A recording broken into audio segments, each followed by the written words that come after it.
morning. How are you? Okay, Auntie Sylvia, I think your mic is still on or something, so I'm hearing my echoing there. Okay, so glad to have you all here today. And we are running on this very exciting topic today. I'm still continuing on my series around bootstrapping. And I had mentioned and explained to you guys what that is last week. We'll be going into great detail, probably about maybe 7 to 10 episodes going forward. We'll be just dealing with the topic of bootstrapping. But before I do so, let me first start by welcoming you to yet another week, another Monday. We are in June, and this is the, I think, second Monday of the month of June, because it's the 9th today.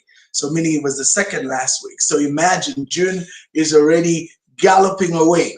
In fact, we had a bit of a theory the other day laughing about it, where we're saying that there's some, celestial gatekeepers that have messed around with the space-time continuum, and therefore time seems to be galloping at paces that are inexplicable. I mean, it was just yesterday we were declaring our New Year resolutions, and half the year is gone, and you ask yourself, what have I done in the half year? That's the reason why you want to set very concise and detailed goals and then run with those.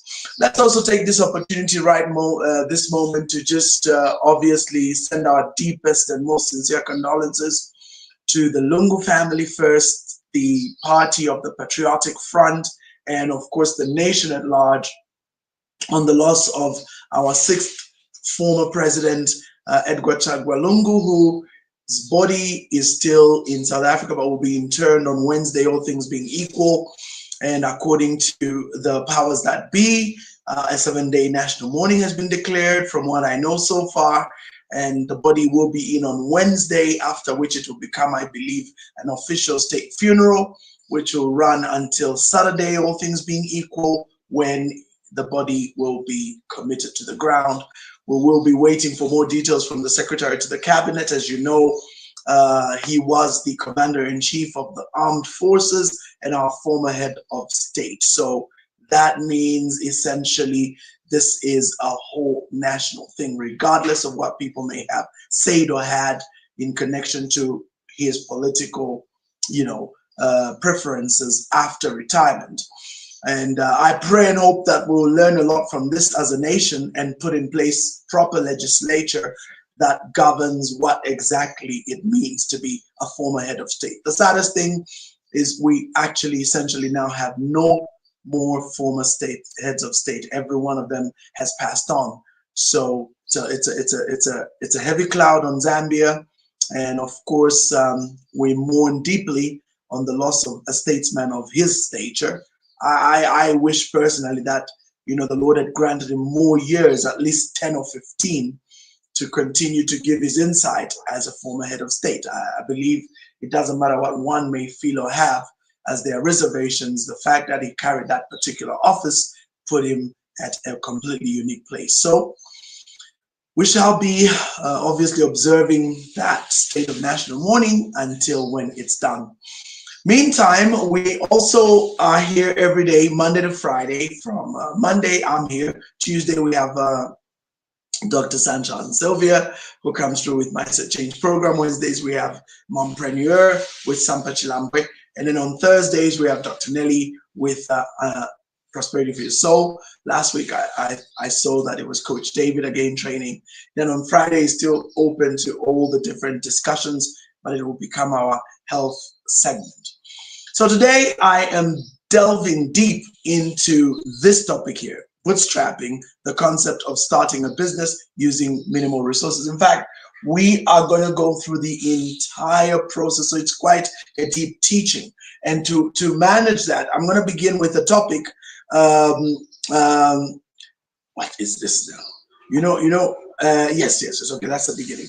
So we're starting with the topic around the whole idea of how exactly we can increase our means. In fact, that's where it all starts from. I want to start with increasing means and then building into the actual, bootstrapping. So this is going to be very, very helpful for a lot of individuals, including those of you watching today. So we start off with a topic under that, which is bootstrapping, but this is increasing your means so debt management, increasing your means to ensure shorter payment period. So in other words, debt can be leveraged very powerfully. It's unfortunate that a lot of people don't understand just how powerful debt can be leveraged. Did you know that in the US and in developed economies, a lot of that prosperity you see there is based on debt, and that's why for them debt, what we call credit ratings and credit management, is a huge deal. Here, we still do a lot of things in cash, which is a good thing, but the bad side of it is there's no capital.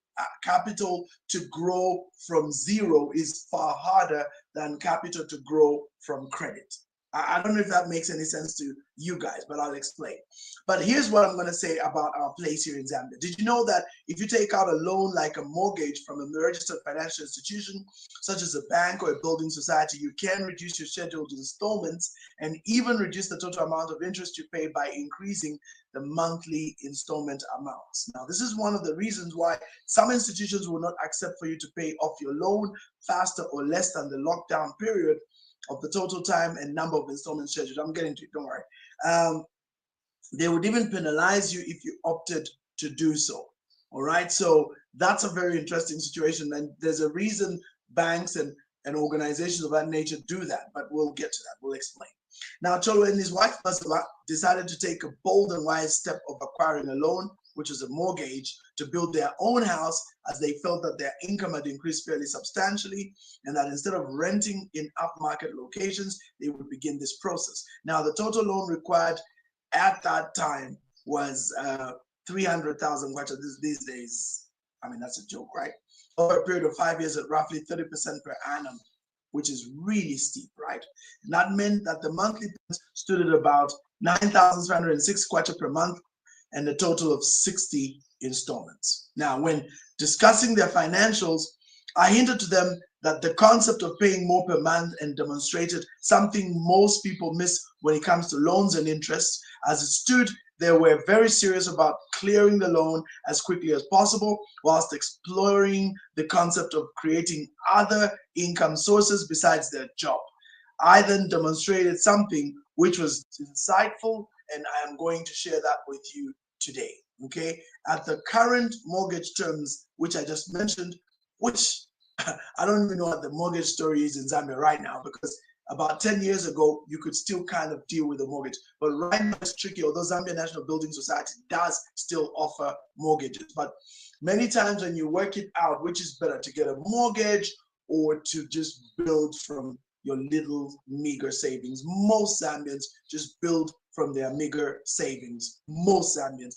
Very few go for mortgages because it doesn't make any financial sense to go for a mortgage. But if you're in a country where you've got very low interest rates, like China or the US or most of Europe, it certainly makes a lot of sense to get a mortgage. Besides, physically building houses now in those countries is almost non-existent, especially Europe and America, because most of the cities already have all the development properties in place. So the only thing you'll be doing is getting home improvement loans, or you'll be getting upgrade loans to already existing properties. So you have what you purchase, and then you do the fix-ups, and then of course you start to pay your monthly mortgage. So at the current mortgage rate, like I said, the couple would pay a total interest sum of 282,000 above the principal. However, if they paid an extra 1,000 to that amount I mentioned earlier, which is the 9,306 each month, the installments would drop from 60 to 49, and would only need to pay 222,809 and save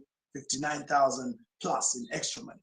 And if they paid 2,000 extra on top of the 9, okay, that would drop it to 42.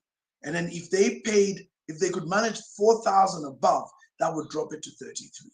So you save a huge amount. In fact, they would save 142,000 kwacha in extra payments in terms of interest if they paid more. So it's a very interesting situation. I mean, it's a case, one of the issues I always talk about when it comes to these type of loans, and I'm going to connect this all to business. One of the biggest challenges or interesting things about loans like this is to really look at your cash flow. What does your cash flow dictate? Are you able to borrow, and do you have the right collateral? Now, the people who have collateral normally are individuals who either have other property that they can use, which can be valued, 2 to 3 times higher than what they're borrowing, or they have the income and it's demonstrable because it's, their deposits in the bank. And so with those deposits in the bank, they can use that as a leverage to demonstrate. But what you'll learn very quickly again is cash flow. So it's about cash flow. What kind of cash flow do you have? For those who earn some fairly decent money, one of the advantages they have is that when they take a mortgage like that, they normally will also take a loss of income insurance policy. What does that mean? That means for an extra few kwaches per month, if something happened and they lost their job or they became injured through illness, especially if it's a debilitating illness that completely stops them from being able to work anymore, the insurance will jump in and pay those installments and finish up the loan. So that's what normally happens with individuals at that level. So of course it's a certain level in this country which is small. It's a small percentage, but nonetheless, people watching this type of broadcast today, you would have the number who may be able to do this. So you got really two options. You can tie your money 100% into just building your house until you finish and get into your house. Lots of people like that idea. Or you can leverage a mortgage or loan so that you have cash flow to allow you to do other things whilst you are relying and paying off that particular loan. And remember, with insurance, if there's a loss of income in the future for any reason whatsoever, your insurance can come into the picture and finish off. That's the same story with also a number of bonds and policies, especially those who invest in policies for education, policies for life insurance, policies for whatever form of investment, especially education. You find that again also kicks in.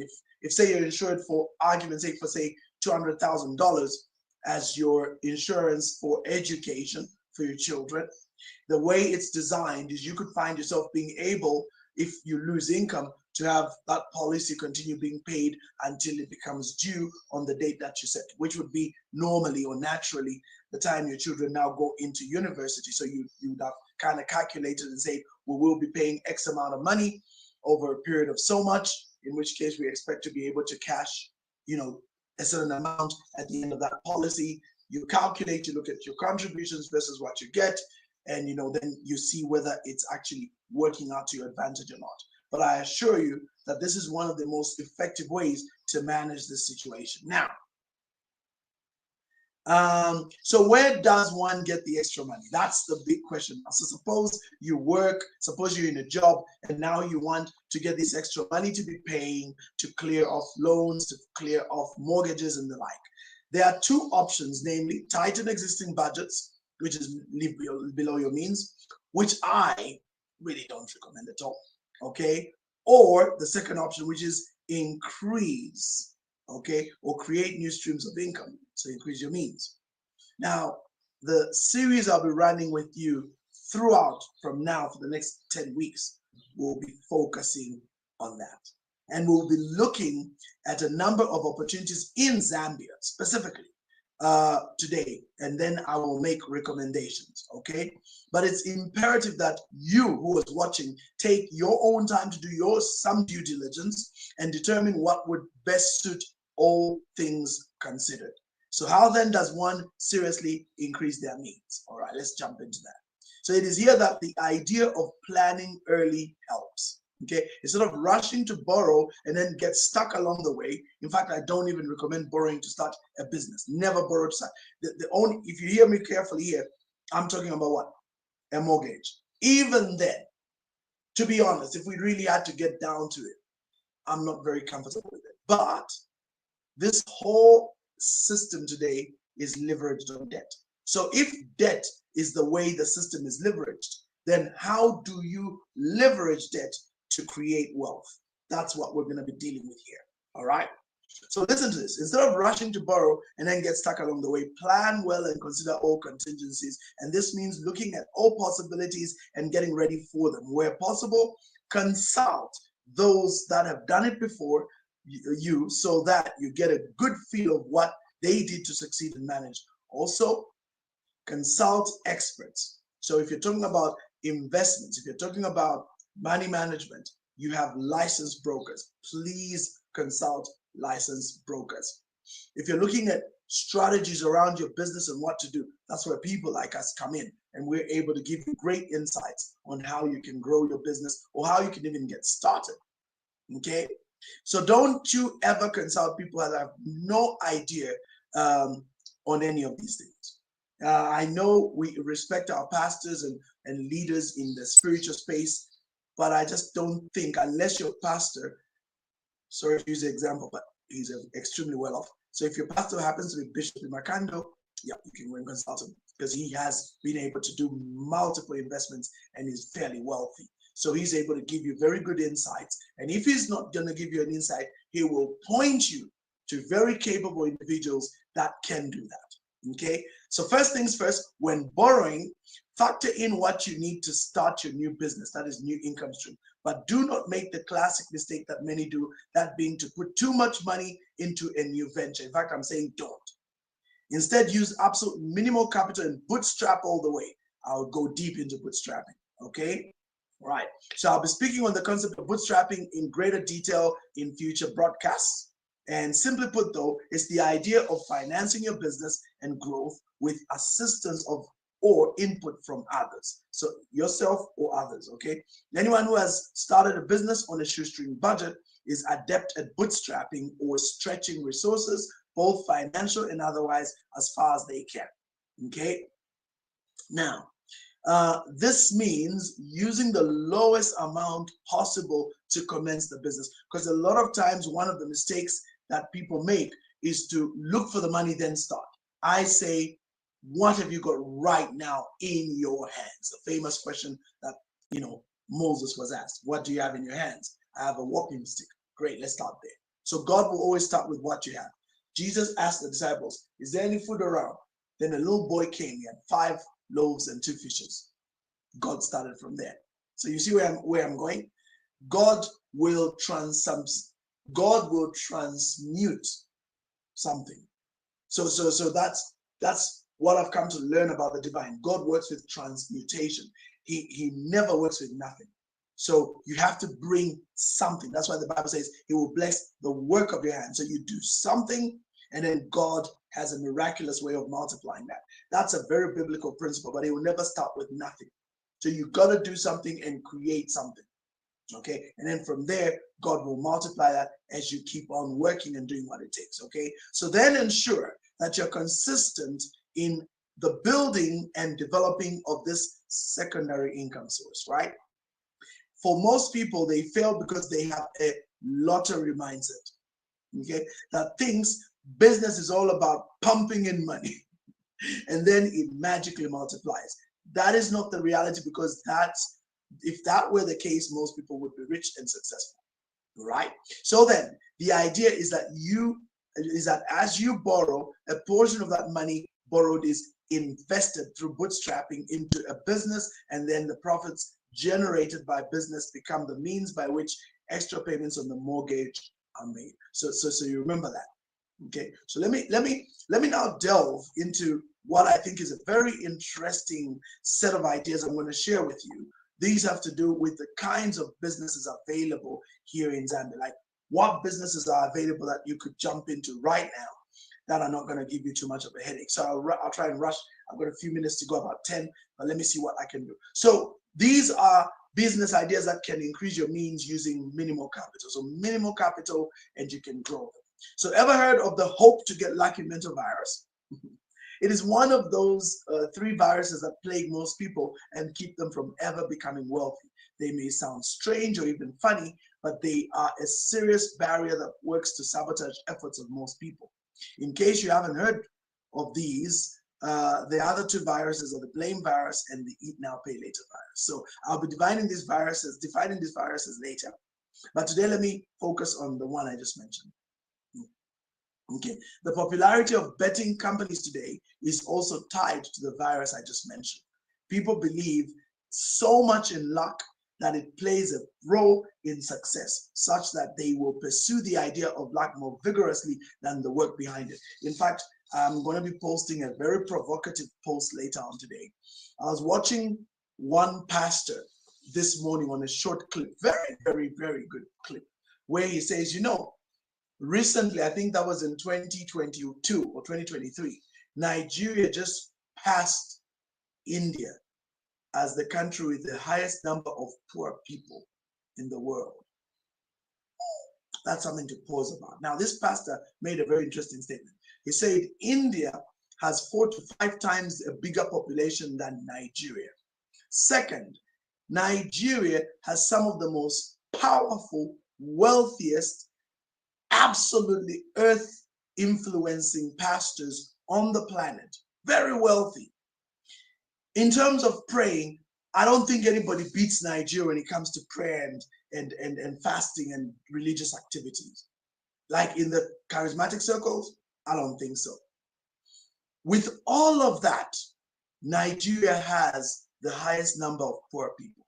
Now, if these preachers have been preaching this message for the last 30 years, and after 30 years, yes, we have very wealthy pastors, very wealthy, some of the wealthiest in the world. And yet, simultaneously, you have some of the poorest people in the world. The number of poorest people in that country where you have these powerful pastors, in that country where people pray, like seriously, that then brings a disconnect. So me, I say this, and I get shot for this all the time. Prayer is not a factor in financial success. I will say that again. Prayer is not a factor. It's not part of the equation for financial success. And I mean, let's be blunt here. How many wicked, evil, horrendous capitalists do you know that are super wealthy? We don't even have to go far. The slave trade made some of these countries in the world extremely wealthy. That was built off the most horrible, activity you can think of, taking human beings and turning them into slaves and running with them for centuries. So you start to realize, I mean, King Leopold did the most brutal stuff in the world. He died a very wealthy man. Belgium is still enjoying a lot of money out of the blood, sweat, tears, lives, and limbs of the Congolese. Where's Congo today? Where's Belgium today? So you start to realize very quickly, this doesn't mean prayer doesn't work. In fact, let me be very, very straight about that. I pray every day. I'm part of intercession as often as I can. But I understand the purpose of intercession is not for wealth. Intercession is for something else completely. So where am I going with what I'm saying? It's a mindset. The problem with many people, I'll say it right now, and I know nobody will like this, but I'll say it. The problem with many people is that they treat prayer like a lucky charm. The same way people treat betting and gambling as a lucky charm is the way some people treat prayer.